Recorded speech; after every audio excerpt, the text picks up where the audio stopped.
भगवान कृष्ण का जीवन और उनकी लीलाएं भारतीय धर्म और संस्कृति में महत्वपूर्ण स्थान रखती हैं। उनका जीवन कथा अनेक प्रकार की शिक्षाओं, सिद्धांतों और मूल्यों से भरा हुआ है।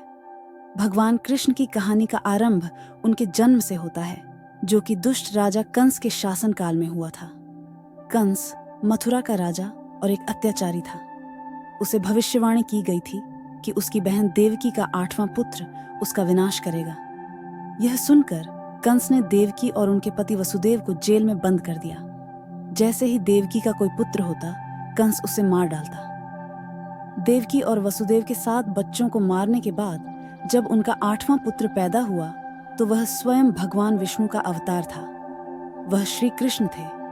कृष्ण के जन्म के समय जेल के ताले अपने आप खुल गए और वसुदेव बिना किसी बाधा के नवजात शिशु को लेकर यमुना नदी के पार गोकुल में अपने मित्र नंद बाबा और यशोदा मैया के पास पहुंचे।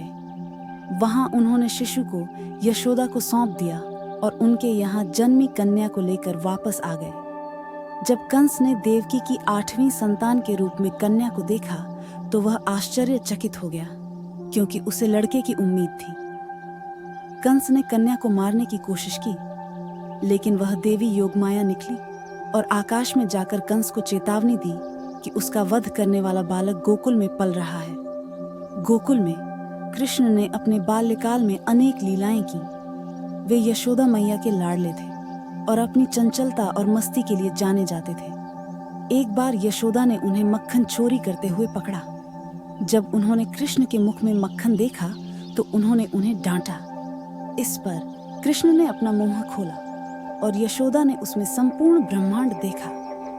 इस चमत्कार से यशोदा आश्चर्यचकित हो गईं और उन्हें समझ नहीं आया कि उनका पुत्र सामान्य नहीं है। कृष्ण के बचपन में अनेक राक्षसों ने उन पर आक्रमण किया, जिन्हें कंस ने भेजा था। पूतना नामक राक्षसी ने कृष्ण को विषपान कराकर मारने की कोशिश की, लेकिन कृष्ण ने उसे मार डाला। इसी तरह शकटासुर, तृणावर्त और बकासुर जैसे अनेक राक्षसों को कृष्ण ने बाल्यावस्था में ही पराजित किया।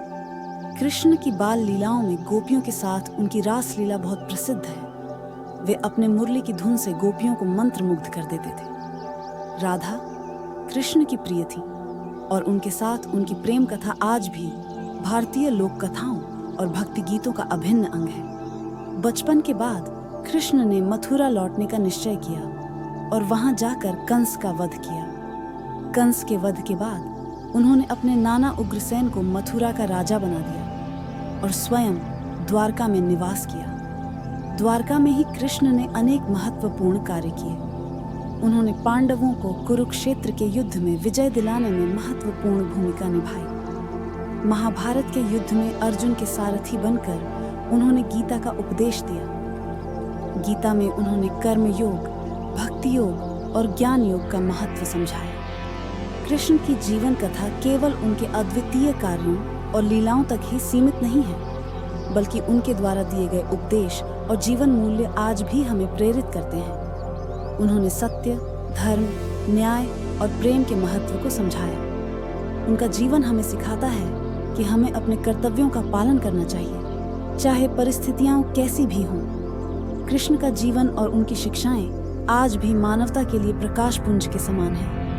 उनका संदेश है कि प्रेम, दया, करुणा और सत्य के मार्ग पर चलकर हम अपने जीवन को सार्थक बना सकते हैं। इस प्रकार भगवान कृष्ण की कथा केवल एक पौराणिक कथा नहीं, बल्कि एक जीवन शैली है जो हमें जीवन में सही मार्ग दिखाती है। अगर आप भी कान्हा जी के भक्त हैं तो चैनल को लाइक करें, शेयर और कमेंट करें और हाँ, मेरे चैनल को सब्सक्राइब करना तो बिल्कुल ही ना भूलें। धन्यवाद।